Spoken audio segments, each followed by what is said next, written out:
Olá, nono ano! A gente vai dar continuidade, então, à nossa matéria, aqui pelo vídeo. Na última aula, eu falei um pouco sobre a arte figurativa e sobre a arte abstrata. Agora a gente vai focar um pouquinho na questão da arte abstrata. Para quem tem em casa, não sei se todos vocês estão com um livro e estão com um caderno de atividades complementares, mas para quem tem, eu vou usar a matéria que está lá na página 244. Quem não tem, eu vou deixar essa página do livro escaneada na nossa pasta, para vocês poderem acompanhar. Então, vamos lá, para a gente começar. O capítulo, o título, fala sobre novos processos de criação nas artes visuais. Então, a gente começa falando, eu vou começar falando um pouquinho sobre o que tem na arte abstrata. Então, a gente tem, quando começa, a arte abstrata começa a se desenvolver, a gente tem o Vassily Kandinsky com uma abstração da emoção. Então, como assim? Ele faz as obras dele tentando expressar um sentimento, tentando expressar uma emoção. É uma forma de expressionismo abstrato. Acho que a gente já chegou a falar um pouquinho aqui sobre expressionismo e sobre Van Gogh. Então, essa tentativa de demonstrar a emoção dele vai dessa forma abstrata, através dessas linhas e formas geométricas e das cores também. A obra dele é muito ligada ele tinha uma relação muito forte com a música. Então, ele sentia que a obra dele era como se fosse uma versão imagética, de imagem da música. Então, ele ouvia música enquanto ele pintava. Então, era essa questão de você tentar traduzir aquilo que ele estava ouvindo através de formas e cores. Então, era uma abstração, era uma forma de transformar em abstrato a emoção. A emoção, o sentimento. Agora, o Mondrian, ele tinha uma abstração física. Como assim? Mondrian foi aquele que eu mostrei na aula passada.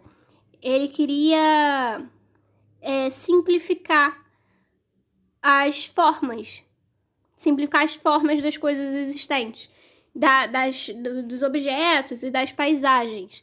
Então, por isso que é uma abstração física. Enquanto Kandinsky ele está tentando expressar de uma forma abstrata a emoção, o Mondrian ele quer representar de uma forma abstrata os objetos, as coisas que você consegue enxergar.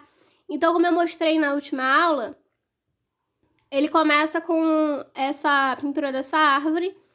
Como eu falei, para você fazer uma arte abstrata, você não pode simplesmente começar do nada. Você tem um estudo, você tem uma teoria, algo em que você se baseia. Você não pode simplesmente começar fazendo quadrados e é isso aí. Então, assim, o Mondrian, ele começa, como eu falei, essa abstração física dele, ele começa com essa árvore, que é a árvore avermelhada, em 1910. Depois, em 1911, ele passa para essa árvore cinzenta. Vocês viram que as formas estão mais simples? Aqui tem mais detalhes, mais cores também. Mas, principalmente, falando dos detalhes, a gente consegue ver claramente que é uma árvore. É uma árvore sem folhas, mas é uma árvore. A gente consegue ver o tronco e os galhos da árvore. Aqui, num primeiro momento, você já não enxerga isso. Você pode passar desapercebido. Depois que você vê o nome, que o nome é árvore cinzenta, aí você consegue enxergar o tronco e os galhos, mas está numa forma mais simplificada. E lá em 1921, 10 anos depois, ele chega nessa obra que é a composição com um grande plano vermelho, amarelo, preto e cinza e azul, que é o ápice da simplificação da imagem, Então, ele começa aqui, cheio de detalhes, diminui a quantidade de detalhes, começa a ficar um pouco abstrato, até chegar nesse ponto completamente simplificado, bem mais simples, com formas mais simples. A gente vai falar um pouco, no livro, ele fala sobre um artista que chama Jackson Pollock. Jackson Pollock, ele ficou conhecido por ter criado é essa técnica que a gente chama de action painting, que é a pintura de ação. Ele era de Nova York, ele fazia parte desse movimento da abstração em Nova York. E ele cria essa técnica que é uma forma que ele respinga a tinta na tela, em que você considera o gesto e a velocidade. Então, era toda uma preparação. E a tinta não é uma tela pequena, eram telas enormes, assim. Ele colocava aquilo no chão e era toda uma performance dele respingando as cores. Ele escolhia as cores que ele queria e começava a respingar aquilo de uma forma que fizesse lógica na cabeça dele, para criar essas imagens abstratas.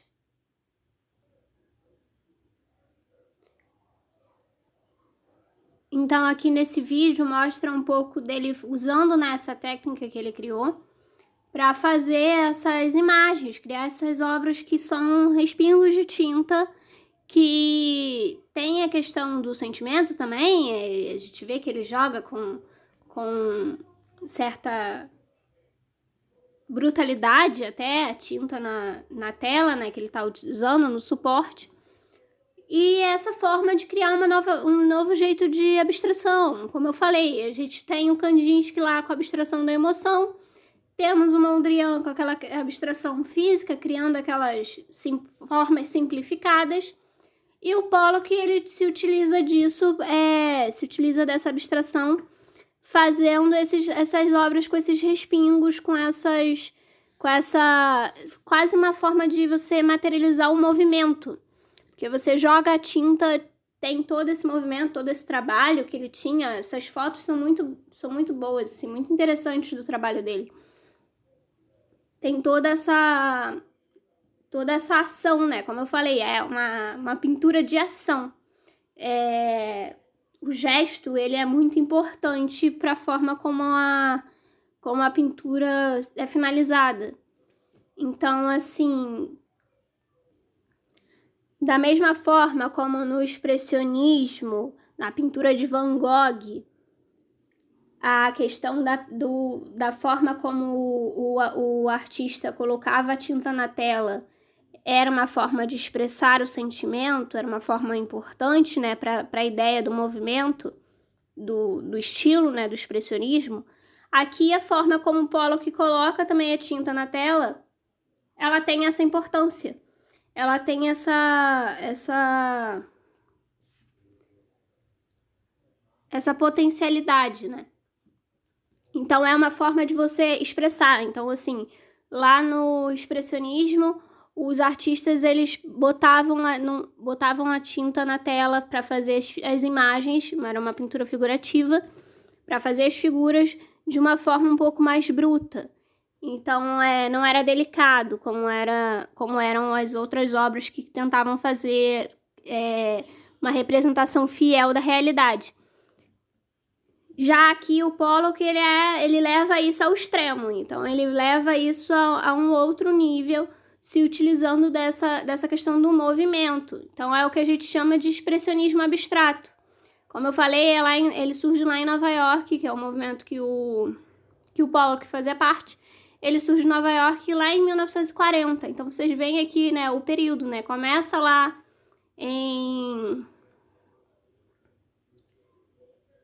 com Kandinsky lá em 1923 e o Mondrian, que começa, né, os primeiros estudos dele lá em 1910, 1911, até 1921 ele começar a fazer essas obras com as formas geométricas.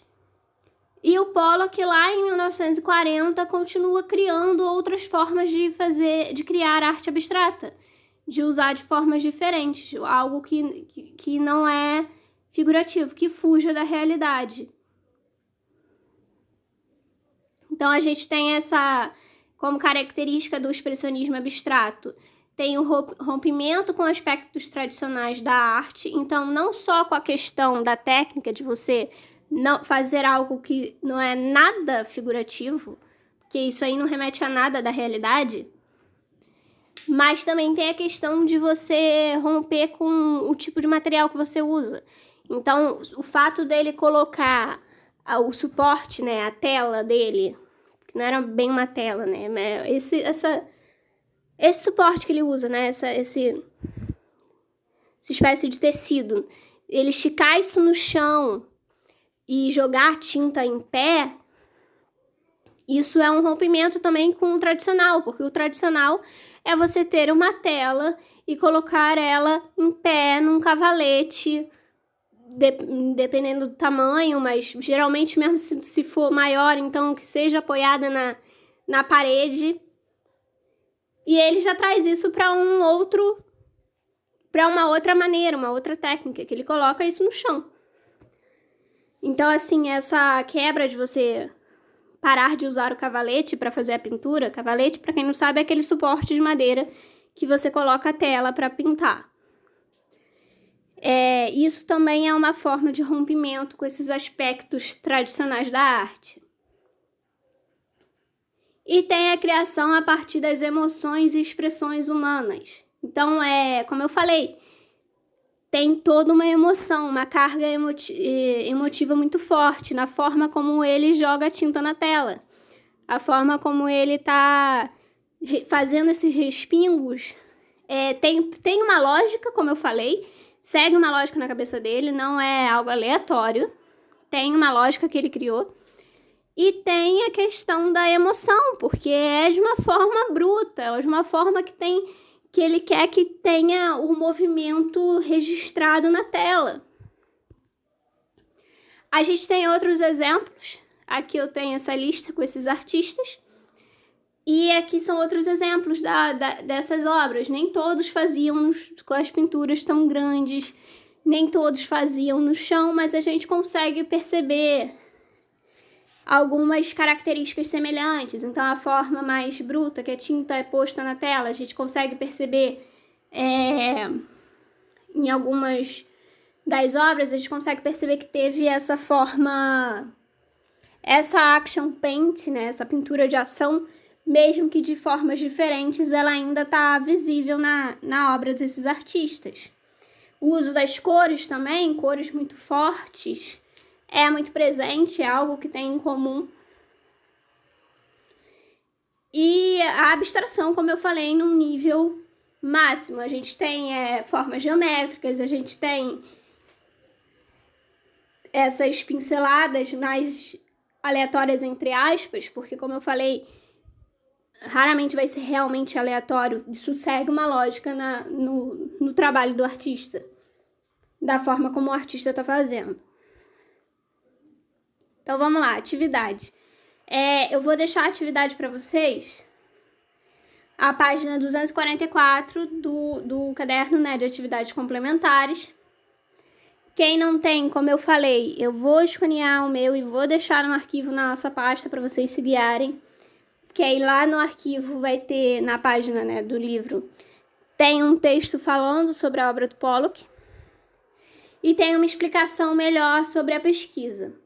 Mas tem algumas diferenças no trabalho que eu estou pedindo. No livro, tá pedindo um trabalho em grupo. Eu vou pedir para vocês fazerem de forma individual, porque a gente está num período que fazer trabalho em grupo é um pouco mais complicado, mas esse a gente pode fazer individual. Eu acho que ele vai ser mais interessante. Se a gente tivesse em sala, seria mais bacana se você pudesse fazer em grupo, porque aí vocês podiam preparar uma apresentação. Mas a gente pode ver um jeito de adaptar isso mais pra frente. Esse a gente deixa como um trabalho individual, mínimo de 15 linhas, fonte Arial 12, entrega dia 29/4. O que vai fazer? Vai escolher um dos movimentos que está explicado aqui no livro. A gente tem o impressionismo, o expressionismo e o modernismo. Vai escolher um desses três. Se por acaso preferir fazer sobre outro e quiser me perguntar se pode, manda mensagem lá no aplicativo que a gente conversa, a gente vê. Mas deve poder sim. Tem esses três aqui, mas vocês podem olhar outros, porque no livro, como eu falei, ele sugeria fazer em grupo. Mas a gente tem esses 3 principais: impressionismo, expressionismo e modernismo. Vai fazer a pesquisa respondendo as perguntas que estão no livro. As perguntas são uma forma de guiar a pesquisa de vocês. Então, qual o objetivo desse estilo? Por que leva esse nome? Quais são as características? Então, como eu falei, as perguntas que estão no livro são uma forma de guiar a pesquisa de vocês. Qualquer dúvida, vocês botem lá no aplicativo e a gente vai conversando. Até lá. Na próxima aula, eu vou continuar com o capítulo lá no livro mesmo, que a gente vai falar um pouco sobre a pintura corporal. E aí a gente vai continuar na página 19. Então, por hoje, eu vou encerrar por aqui. E a gente se vê no momento de tirar dúvidas também lá no Zoom.